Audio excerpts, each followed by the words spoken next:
제가 병원에 신방을 가면 이제 성도들에게 말씀을 짤막하게 읽어드리고 권면을 하고 그럽니다.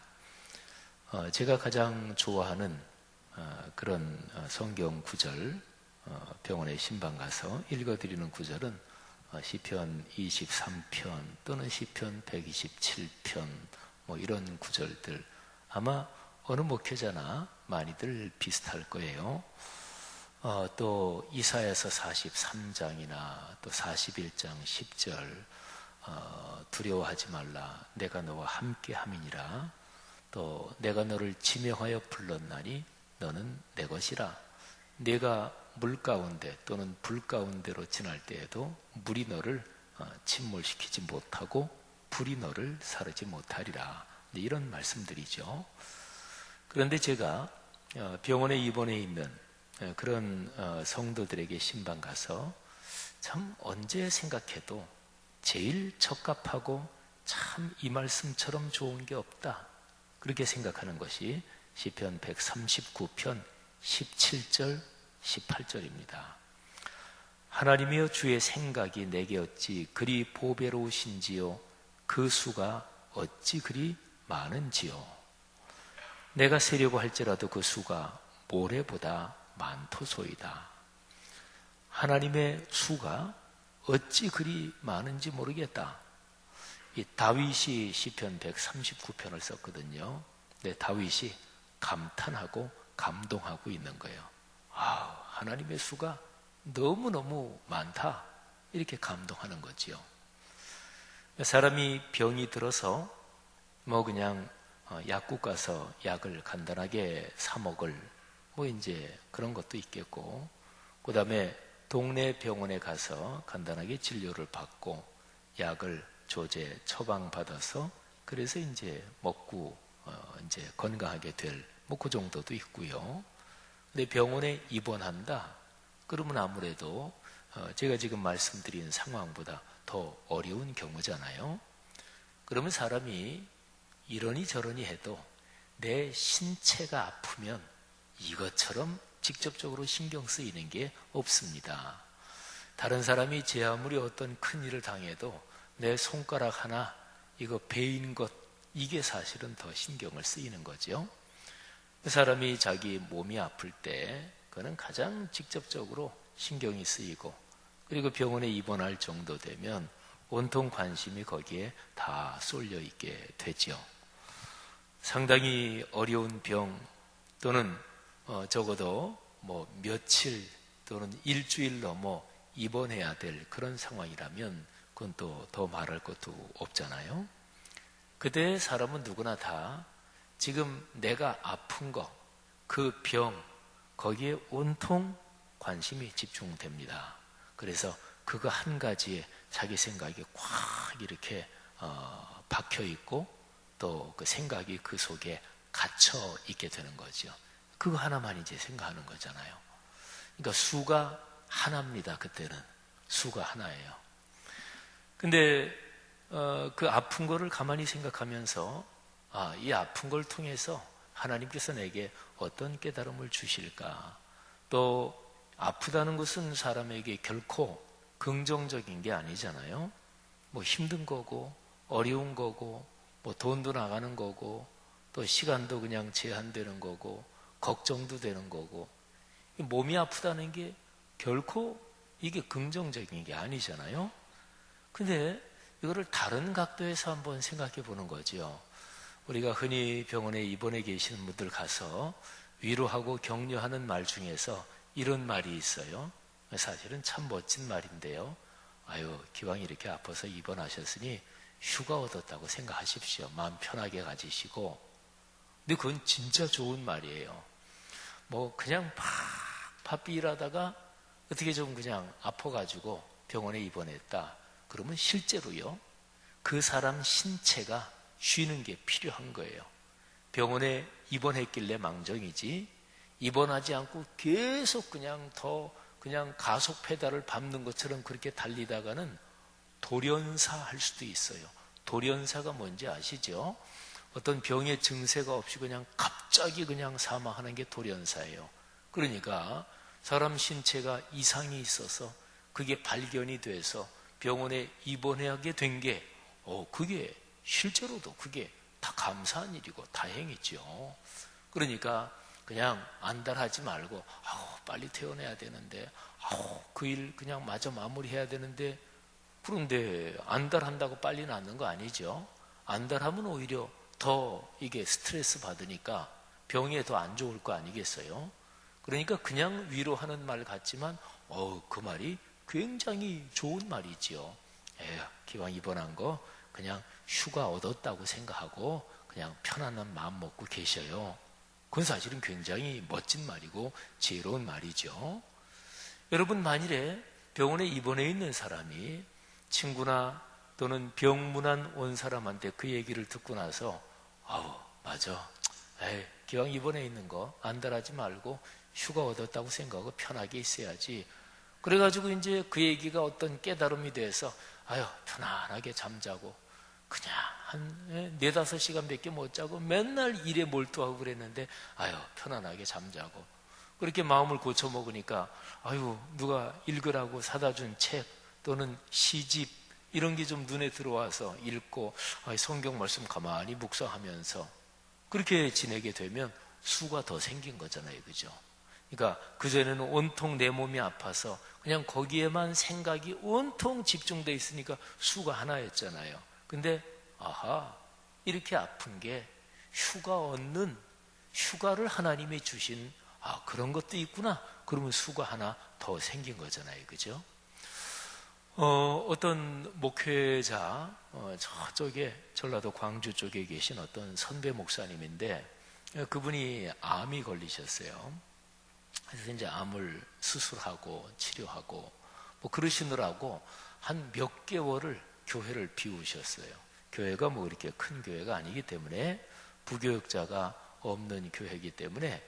그래서 이제 새벽 예배는 성도들이 집사님 또 장로님 이런 분이 돌아가면서 인도하고, 또 이제 수요 예배, 주일 예배도 비 오는 동안 다른 분이 어떻게 하고. 그래서 이분이 마음이 좀 그러셔가지고 가능한 대로 빨리 설교해야 되는데, 그래가지고 이제 암 수술하시고, 그리고 어느 정도 조금 회복되자마자 바로 이제 교회 오셔서 주일 설교하시고 또 수요일 설교도 하시고. 근데 주변에 다른 목회자들이 목사님 너무 무리하지 마세요. 평생 앞으로도 목회하는 기간이 꽤 남았는데 무리하시면 안 됩니다. 그래서 수요일 설교는 그냥 놔두시고 주일 설교만 하세요. 그렇게 권면하시는 분이 많아요. 저도 잠깐 인사차 갔다가 그 목사님한테 그랬어요. 목사님 무리하지 마셔요. 그리고 오히려 이런 기회가 성도분들이 훈련하고 교회에 대한 애정을 다시 한번 확인할 헌신의 기회도 되는 것입니다. 교회들이 새벽기도 하는 방식이 다 다르지만 목사님이 새벽기도를 인도해도 설교를 전혀 안 하고 그냥 성경을 창세기부터 한 장 한 장 새벽에 창세기 1장 읽고 그 다음에 2장 읽고 나서 설교 안 하고 그냥 또박또박 찬찬히 한 장 읽고 그리고 기도하고 그러는 교회도 있습니다. 그러니까 집사님들, 권사님들이 돌아가시면서 이렇게 사회만 보면서 그러면 성도들이 훈련할 기회도 되고, 담임 목사님이 아픈 그런 때에 성도들이 오히려 목회자를 사랑하고 교회를 사랑하는 그런 기회도 됩니다. 그러면서 저도 목사님 무리하시면 안 됩니다, 이렇게 말씀을 드렸어요. 그러면 그 목사님의 경우에 내가 수술 때문에 몇 개월을 교회를 비웠는데 빨리 내가 설교 시작해야지. 그 한 가지 생각인데 이런 기회가 우리 교회 성도들이 담임 목사와 또는 교회 공동체를 끌어안고 우리가 그동안 교회 너무 무심했지, 우리가 그동안 목사님 건강 관리에 너무 신경을 안 써드렸지, 또는 우리 교회 소중한데 이런 기회도 된다. 그러면 그 생각이 또 하나 더 든 거잖아요. 수가 하나 더 늘어난 거지요. 여러분 살면서 수가 많은 게 좋을까요? 적은 게 좋을까요? 말할 것도 없죠. 수가 많은 게 좋습니다. 전쟁을 할 때요, 병법 여기에서 수가 많은 게 당연히 좋습니다. 어떤 일을 할 때 플랜 A, 근데 플랜 A 이게 제대로 작동이 안 되면 어떻게 돼요? 아유, 그러면 끝장이지 뭐. 그러면 그거는 수가 없는 거잖아요. 작전이나 전쟁을 할 때는 반드시 플랜 B가 있습니다. 그리고 그것도 작동이 안 된다, 그럼 플랜 C가 있습니다. 이러는 거죠. 사람이 자기 앞날을 어떻게 다 알아요? 아무도 모릅니다. 우리 주님께서 말씀하셨잖아요. 내일 일을 너희가 알지 못한다. 그렇습니다. 그러니까 사람은 예측하고 준비하고 대비하고 그러는 거죠. 그게 플랜 A, B, C 이렇게 되는 거죠. 그러니까 수가 많은 사람이 인생을 지혜롭게 살아갑니다. 어떤 일이 딱 닥쳤을 때 속에서 올라오는 대로 즉각적으로 콱 반응하는 사람은 제일 미련한 사람이에요. 한 번 더 생각하고, 아, 이게 왜 이렇지? 저 사람이 왜 저런 얘기를 하지? 하고 이제 생각을 하는 거죠. 그러면 이제, 이럴 수도 있겠고, 이럴 수도 있겠고, 저 사람이 혹시 이런 생각 때문에 그런 거 아니야? 그러면 적어도 몇 가지를 생각하는 거잖아요. 수가 많아지는 거지요. 사랑하는 성도 여러분들이요, 하나님의 수는 무한합니다. 하나님은 모든 것을 다 알고 계십니다. 여기서 다윗이 그를 지금 감격하는 거예요.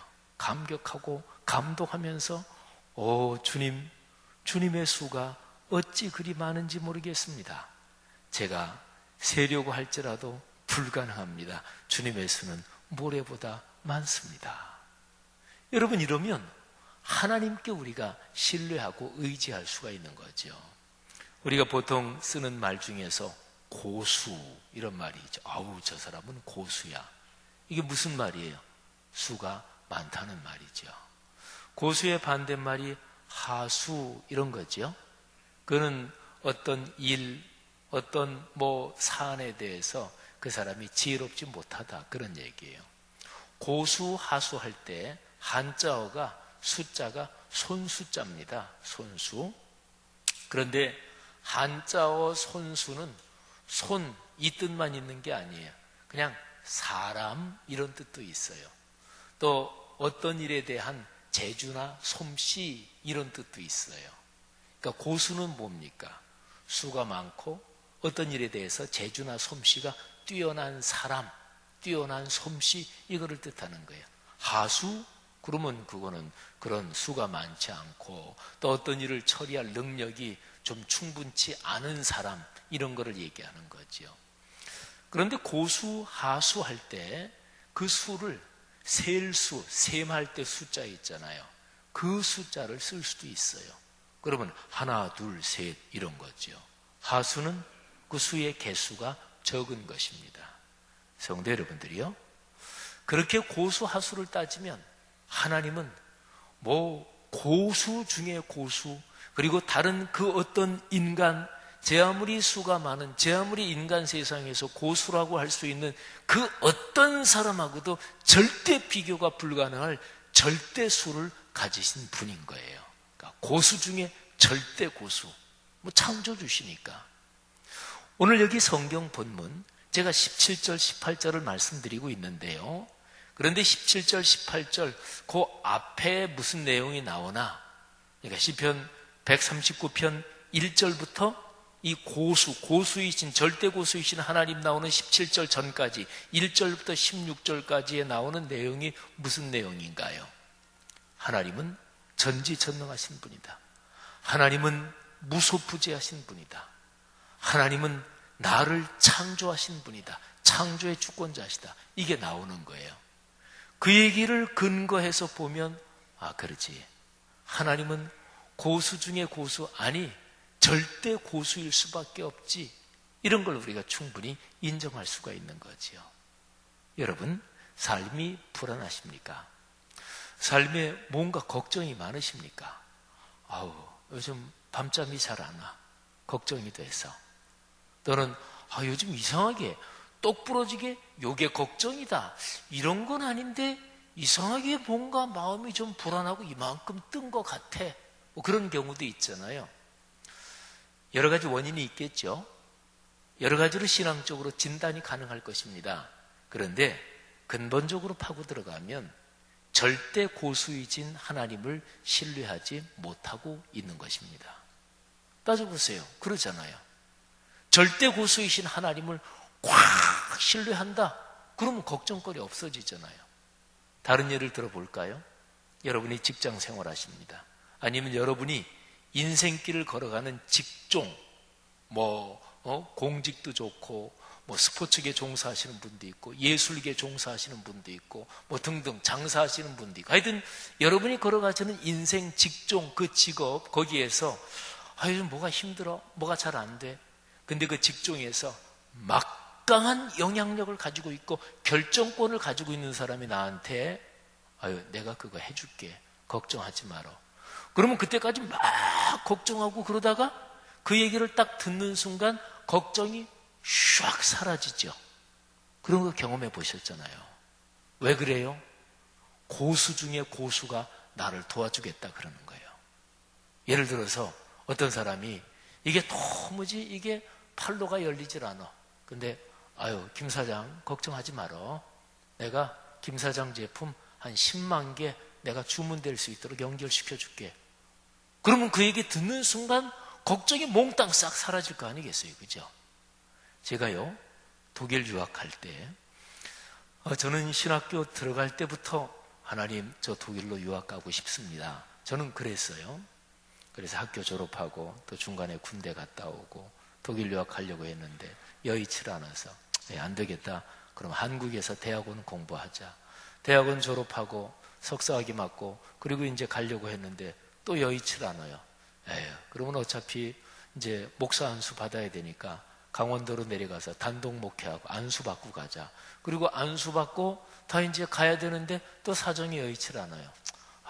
어떻게 하나? 마음속에 안타까움도 있고.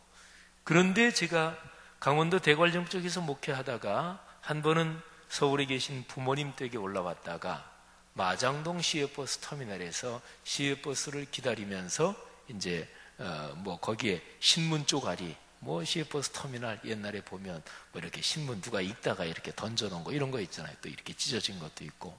그래서 시외버스 시간이 남았길래 이제 신문 옆에 이제 찢어진 거 이제 그거 이렇게 우연히 보는데 거기에 신학 박사 과정에 있는 사람들 장학금 준다는 그런 광고가 있어요. 보니까 박사 과정에 있는 사람 장학금 준대요. 근데 저는 석사 학위는 받았지만 박사 과정에 들어가 있는 상태는 아니잖아요. 그래서 지원 서류 쭉 보니까 박사 과정 재학 증명서 그거 하나는 빼고 다 이렇게 돼요. 근데 마음속에 그때 한참 하나님 이제 안수도 받았고 유학 가고 싶은데 이런 생각을 한참 가지고 있을 때니까 그 신문을 이렇게 쪼가리 신문을 집어들면서 그걸 딱 눈에 들어와서 이게 뭔가 감이 오잖아요. 그죠? 하나님이 이렇게 역사하시나 이런 생각이 들어서 어느 정도는 가슴 설레는 마음으로 이렇게 보고 그러다가 전화번호가 있길래 그래서 이제 동전 여기 넣고 이제 전화를 걸었죠. 한참 호랭이 담배 피던 시절 얘기죠. 요즘은 그냥 휴대전화 꺼내서 전화하면 되는데 그때는 휴대전화 없었을 때예요. 그때가 89년도니까. 그래가지고 이제 동전 넣고 전화를 걸었어요. 그랬더니 어떤 장학 재단에 그 아가씨가 받는 거예요. 그래서 제 사정 설명했죠. 제가 목사고 석사학위까지 끝났다. 근데 이 장학금 보니까 박사 과정 재학생들한테 주는 장학생인데 하면서 제 사정을 설명드렸더니 그 전화 받는 아가씨가 굉장히 하여튼 긍정적인 목소리로 또 분위기 자체가 별로 걱정도 안 된다는 식으로 그러면 목사님 그냥 서류 다 내시고요. 그리고 독일로 가셔서 어느 대학이든지 박사과정 이렇게 하면은 그거 나중에 내시면 돼요.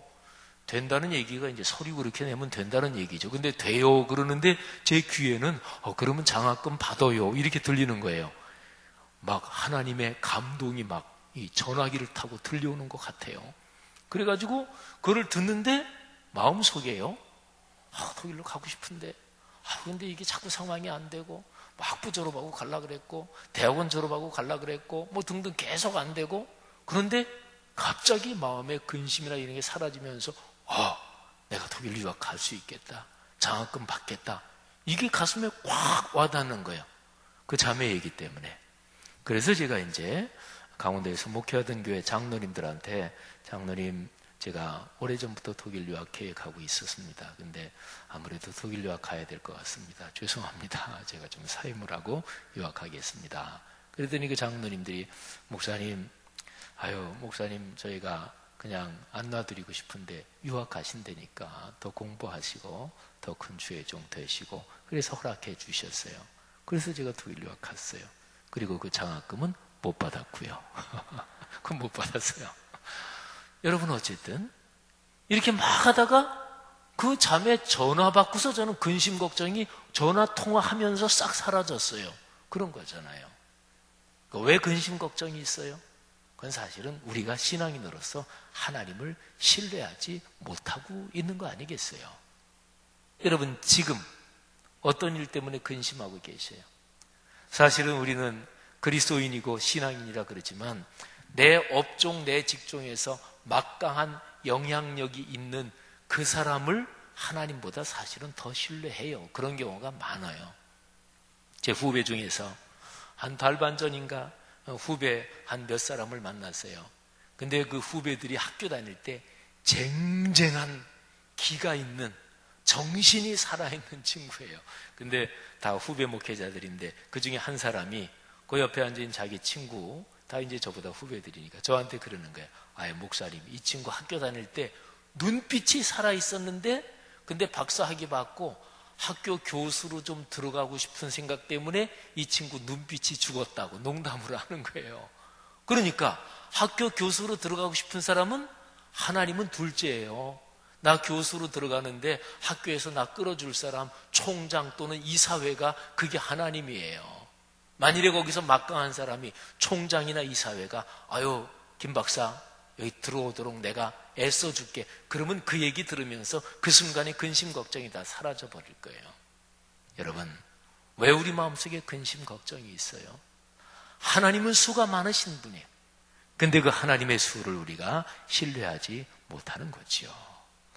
여러분, 시편 139편 17절 18절을 한번 세번역 성경으로 제가 읽어보겠습니다. 하나님, 주의 생각이 어찌 그리 심오한지요. 그 수가 어찌 그렇게도 많은지요. 내가 세려고 하면 모래보다 더 많습니다. 여러분, 제가 지금 읽어드린 구절, 아까도 그랬지만 18절의 제일 끄트머리를 빼놨어요. 18절 제일 끄트머리는 이렇습니다. 내가 깰 때에도 여전히 주와 함께 있나이다. 세번역 성경에서는 제가 지금 읽어드린 구절이 깨어나 보면 나는 여전히 주님과 함께 있습니다. 이 구절이 해석하기가 좀 쉽지 않아요. 이게 무슨 뜻일까? 하나님의 수가 높다, 하나님의 수가 많다, 이 얘기를 하다가 갑자기 내가 깰 때에도 여전히 주와 함께 있습니다. 내가 깨보니까 주님이 나와 함께 계셔, 이런 뜻인데 이게 뭘까요? 그래서 어떤 성경 번역은 이거를 다른 식으로 번역하기도 했어요. 말하자면 주님의 수가 진짜로 많습니다, 이렇게 번역하기도 했어요. 근데 제가 이 구절을 묵상하다가 참 큰 은혜를 받았어요. 고민이 있으시면 밤에 잠 잘 안 오잖아요, 그죠? 새벽 2시에 막 깨고 3시에 깨서 잠도 안 오고, 그래서 뒤척거리다가, 그리고 집사람이나 또 남편이나 아내 깰까봐 저쪽 방 가서 불 켜고 그냥 이렇게 앉아있다가 성경이나 읽을까 그러다가 또 그냥 겨우 다시 잠들어서 한 4시, 5시 이렇게 잠들어서 그래서 한두 시간 자고 깨고 고민될 때 그런 때 있잖아요. 그런데 그렇게 고민을 안고 그렇게 그냥 겨우 어떻게 늦게 잠들어서 그래서 이렇게 깼는데 보니까 깨자마자 주님이 나를 안고 계시는 거예요. 그게 마음속에 확 감동으로 다가오는 거예요. 그러면 내가 밤새도록 고민할 때 그때 주님은 나 고민하는 거 모르고 계셨단 말인가요? 아니라는 거죠. 나 밤새도록 고민할 때 주님께서 내가 네 고민을 알아. 그리고 안고 계셨는데 나는 모른 거예요. 내가 모른 거예요. 내가 밤에 잠을 뒤척일 때 그때 주님께서 내 머리맡에서 안타까운 마음으로 보시면서 내 머리 쓰다듬으면서 자, 괜찮아. 네가 지금 생각하는 그 수만 있는 게 아니야. 수가 얼마든지 더 있어. 괜찮아. 지금 네가 그렇게 그것 때문에 고민하는 게 내 믿음의 그릇을 키우려고 그러는 거야. 내가 그런 체험을 통해서 진짜 순수하게 나를 신뢰하는 그 믿음을 내가 훈련시키려고 그러는 거야. 너 솔직하게 생각해봐. 네가 나를 더 믿어? 사장을 더 믿어? 네가 나를 더 믿어? 너 네 재주를 더 믿어? 솔직히 말해서 너 네 재주 더 믿잖아. 근데 그렇게 살면 앞으로 네가 인생길 살아가다가 5년 뒤에 더 큰일 닥치는데 그때 너 완전히 깨져. 그러니까 미리 지금 여기에서 네 믿음 훈련시키려는 거야. 주님께서 그렇게 내 머리맡에서 말씀하시면서 쓰다듬어 주시는데 내가 몰랐던 거예요. 그러다가 고민하고 뒤척이다가 겨우 잠들어서 깼는데 갑자기 주의 은혜가 임하면서 주님께서 나와 같이 계시는구나. 사랑하신 여러분, 내가 깰 때에도 여전히 주와 함께 있나이다. 할렐루야. 사랑하신 여러분, 구약 성경 이사야서 55장에 보면 하나님의 생각, 하나님의 수가 무지무지하게 많다. 우리하고는 비교가 안 된다. 진짜로 고수 그러면 수가 높은 거잖아요. 그죠? 하수는 수가 낮은 거잖아요. 하나님의 수가 높다. 그게 이사야 55장 8절부터 11절에는 다음과 같이 기록이 되어 있습니다. 유명한 구절이니까 많이들 들어보셨을 거예요.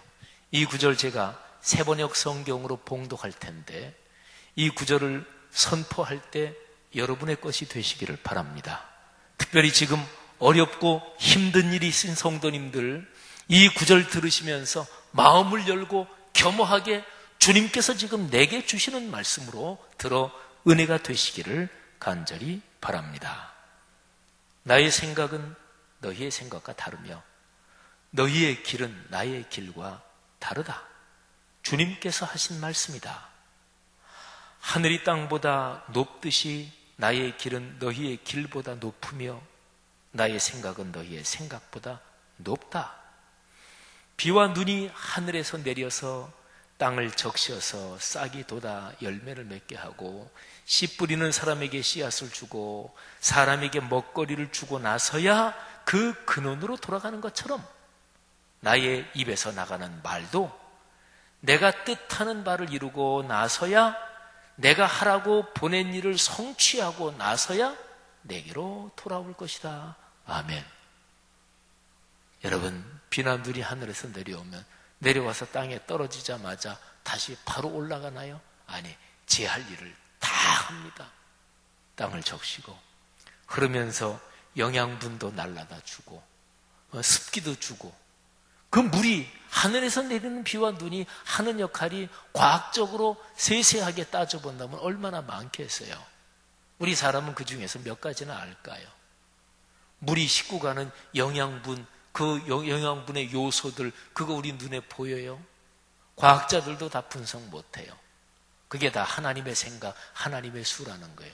그런데 이사야 55장에 참으로 중요한 말씀, 중요한 메시지가 있죠. 그렇게 비나 눈이 엄청난 하나님의 생각, 하나님의 수를 가지고 있는데, 그런데 하나님의 입에서 나가는 말씀이 그런 거다. 하나님의 수가 높아요. 고수예요. 그러면 고수를 배우면 좋겠죠. 그죠? 저 같은 경우는 어떤 일에 대해서 그거 내가 배운다 이렇게 작심하잖아요. 그러면 저는 진짜로 마음을 비우고 하나부터 열까지 배웁니다. 그냥 제가 생각할 때 내가 어떤 장점이 있을까 생각할 때 제가 드는 장점이라고 저는 보는데, 제가 85년도에 강원도 대관령으로 내려갈 때예요. 저는 그때 대학원 졸업하고 바로 독일 가려고 했는데 여러 가지 여건이 안 돼서 그러면 안수부터 받아야 되겠다. 그리고 강원도로 내려갈 때 그때에 작심을 했어요. 그래, 목회를 배운다. 하나부터 열까지 배운다. 그래서 제가 그때 오랫동안 모시고 있었지는 않았지만 1년 몇 개월 모시고 있었던 그 목사님, 그 사모님께 저하고 집사람이 목회를 참 깊이 배웠어요. 저는 일단 배운다 그러면 마음을 진짜로 싹 비우고 하나부터 열까지 하여튼 배우는 대로 듣는 대로 그냥 절대 순종하면서 배우고 그런 기질이 있거든요. 사랑하신 여러분, 하나님의 거룩한 말씀, 거기에 하나님의 수, 하나님의 생각, 하나님의 섭리가 거기 달려있단 말이에요. 그러니까 고수의 수를 배우려면 쉬운 얘기로 우리 남자들은 군대 말로 하면 금방 팍 들어오지요. 사수한테 제대로 배우려면 자기 생각하지 말아야 돼. 군대에서는 그러잖아요. 쫄병 들어오면 야 임마 생각하지 마. 그러니까 가르치는 대로 그냥 받아들이라는 얘기죠. 사수한테 제대로 배워야, 조교한테 제대로 배워야 되잖아요. 하나님의 수도 마찬가지입니다. 하나님 절대 고수이신 그분한테 배우려면 그분한테 제대로 배워야 될 거 아니겠어요? 근데 성경에 그 방법을 얘기해 놨어요. 하나님의 입에서 나가는 말씀, 거기에 바로 하나님의 수가 있다, 그런 것입니다. 말씀을 읽으십니까? 말씀을 묵상하십니까? 말씀을 읽지도 묵상하지도 않으면서, 말씀을 별로 사모하지도 않으면서, 그리고 공예배 때 선포되는 설교 말씀에 마음을 열고 겸허하게 듣지도 않으면서, 그러면서 믿음이 깊어진다고 생각하는 것은 착각이에요. 이게 믿음 깊어지는 게 아니에요. 내가 신앙생활하는, 내가 교회 생활하는, 내가 종교 활동하는 그게 익숙해지는 거지. 그러니까 예수 오래 믿은 사람이 싸우는 거예요. 예수 오래 믿은 사람 왜 싸워요? 싸우는 거 안 좋은 거잖아요. 그러면 논리적으로 보면 말이죠. 신앙생활 오래 안 한 사람들은 싸우면 이해가 가요. 신앙생활 오래 안 했으니까, 신앙이 깊지 않으니까. 근데 신앙 10년, 20년, 30년, 40년 생활한 사람들끼리 왜 싸울까요? 그 사람들의 믿음이 깊어진 게 아니에요. 신앙생활의 습관이 그냥 그렇게 굳어지고 자기 스타일이 강해진 거지. 그건 믿음이 아니에요. 믿음인 것 같죠? 믿음이 있는데 왜 마음이 불안해요? 믿음이 있는데 왜 싸워요? 하나님의 거룩한 말씀을 겸허하게 듣는 게 신앙생활하면서 언제부터인가 사라져버린 거예요. 그래서 저 같은 목사들도 내가 목사인데 이런 생각 가지고 있으면 이게 믿음이 그것 때문에 스톱해요. 그러니까 집사, 권사, 안수집사 또는 장로, 이게 되는 게 내 신앙의 방해가 될 수 있어요. 예배 참석할 때는 장로로 참석하는 게 아니에요. 내가 장로가 아닐 때는 설교가 은혜됐어. 근데 장로가 돼서는 설교가 은혜 안 돼. 장로 직분이 교만을 만든 거예요. 목사로서 어디 가서 앉아있을 때는 주일학교 교사가 나와서 구연 동화를 하더라도 목사는 목사로서 앉아있는 게 아니라 그리스도인으로서 앉아있고 그 선생님의 구연 동화를 통해서 은혜를 받아야 그게 정상이에요. 사랑하신 여러분, 하나님의 입에서 나오는 말씀이 여러분의 삶에 작동하고 계십니까? 그러기를 바랍니다. 그러기를 축복합니다. 하나님의 입에서 나오는 그 말씀에 하나님의 놀라운 수가 다 담겨 있단 말이에요. 그게 뭐냐면 바로 주님이 나와 같이 계시다. 바로 그거예요. 예수님이 어떻게 같이 계시죠? 지금 안 보이시는데, 그런데 주님께서 남기신 말씀, 하나님의 입에서 나온 거룩한 말씀, 그게 나와 같이 있는 거예요. 그게 바로 내가 주님의 곁에 있는 거예요. 그때 마음이 든든한 거예요. 내가 세상 살 동안 주님의 말씀이 나를 인도하는 거예요. 우리 인생은 빨리 지나가잖아요. 4학년보다 5학년, 5학년보다 6학년. 저는 이제 겨우 이제 6학년 이 정도 됐으니까. 근데 연세 더 드신 분들 6학년 절반 지나가고 7학년 되고 그러면 더 속도가 빠르다면서요. 그죠? 언제 또 이렇게 1년 지나갔어? 한 살 또 먹었네. 그 빠른 세상 살 동안 주님이 나를 인도하시고 이끄시면 내가 넉넉한 거죠. 주님이 나의 피난처가 되시고 세상 물결이 험난할 때 그때 하나님께서 은혜를 베푸시고, 그리고 이 세상 풍파 다 지난 후에 영화로운 그 나라, 눈물 없는 그 나라 갈 때까지 하나님의 거룩한 말씀이, 하나님의 고수, 그 많은 수가 나를 이끄시는 거죠. 성도 여러분, 장난감 중에 최고의 장난감이 뭔 줄 아셔요? 레고. 이유는 한 가지예요. 레고 가지고 만들 수 있는 수가 많아요. 레고 조각 100개, 100개 가지고 몇 가지 종류를 만들 수 있을까요? 몇 천 가지도 만들어요. 수가 많아요. 그러니까 아이들에게 레고 사주는 거 참 좋습니다. 아이들의 창의력이 발달해요. 레고보다 더 수가 많은 게 있어요. 오늘 시편 139편에 나오는 단어예요. 모래. 레고보다 모래 이렇게 한 통에 모래 주면 애들이 더 좋아요. 모래는 수가 더 많잖아요. 모래보다 수가 또 더 많은 게 있어요. 그게 바로 물이에요. 그래서 물장난하는 게 좋은 거예요. 애들이 비가 왔을 때 엄마랑 가는데, 근데 애들이 저기 물이 있으면 막 가서 첨벙거리잖아요. 하지마, 바지 더러워져. 근데 그 엄마도 어릴 때 그랬어요.